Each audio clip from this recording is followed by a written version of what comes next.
Dear Mr. Duvall, I read the article in February 25th edition of the New Times detailing the trials and tribulations of Sunny Acres.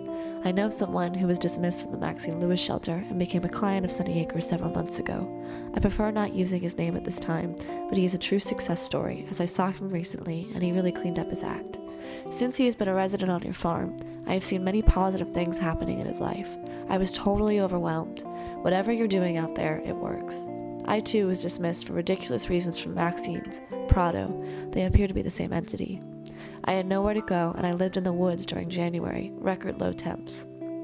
The system failed for me, and as I recover from my incident, actively receiving medical and mental help, I am a supporter for Sunny Acres and your quest for growth. SLO needs it.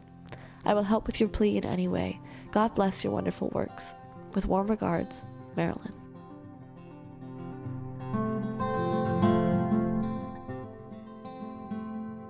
I was born and raised on this ranch.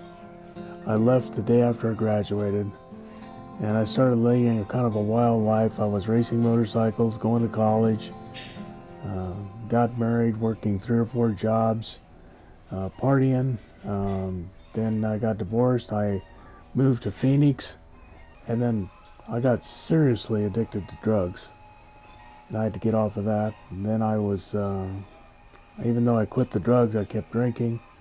And that got more serious, so I had to quit drinking. Then I got off of cigarettes. And I enjoy working with the people and kind of giving them a new start in life, or another step, or whatever.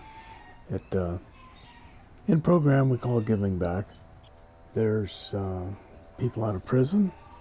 There's people out of mental health. There's people out of the crick.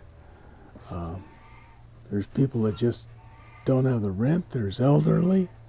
There's just everybody that doesn't have a place to go. They call us on the phone. Sometimes the other programs like Transitions call us up. Of course, parole, probation, drug and alcohol, they all send people here from the county and different agencies. At our place, room and board, full bore, is $5.50 a month. That's the most we charge anybody. Right now we have 40 people. There's probably 20 people that are paying $4.10 or $5.50. That's $4.10 if they're not eating here, and $5.50 if they are eating here. Now, out of the 40 people we got here, 20 are paying $4.10 or $5.50.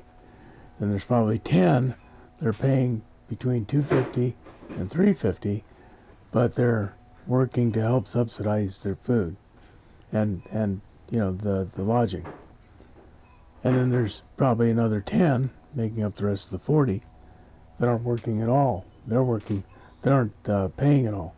They're working like 7 days a week and helping with the program. We have no staff here. The clients do everything, from working in the shop to cooking the food to maintenance on the house to building the new house to working on the tractors to taking care of the cattle. Everything. We have no staff. The clients do everything.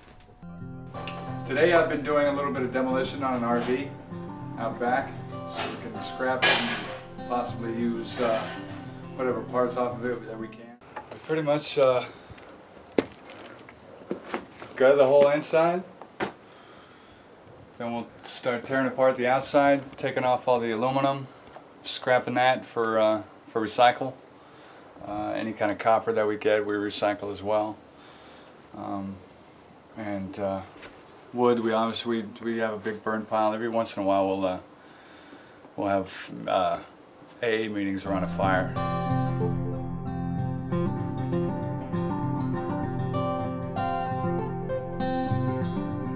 We work from 7 to 4 every day. Then after that, after 4 o'clock is our time. We pretty much do what we'd like, you know,